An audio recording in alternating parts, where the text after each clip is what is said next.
حدیث قدسی عرض کرتا ہوں.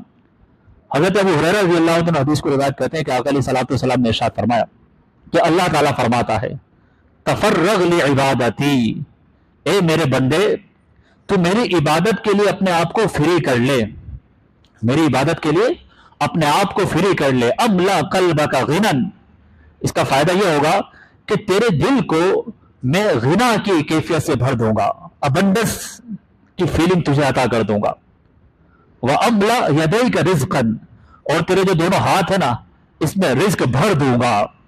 عبادت کے لیے اپنے آپ کو فارغ کر، فیلنگ ابنڈنس والی ہو جائے گی، اور ہاتھ میں پیسہ ہوگا، مال ہوگا، رزق ہوگا. پھر اللہ تعالیٰ فرماتا ہے وَإِلَّا تَفْعَلْ، اور میرے بندے اگر تو یہ نہیں کرے گا، میری عبادت کے لیے اپنے آپ کو فری نہیں کرے گا، املا صدرک فقرا، میں یہ کروں گا کہ تیرے سینے کو فقر سے، پور جو مینٹلٹی ہے اس سے بھر دوں گا. ولم اسد فقرک، اور میں تیرے فقر کو ختم نہیں کروں گا.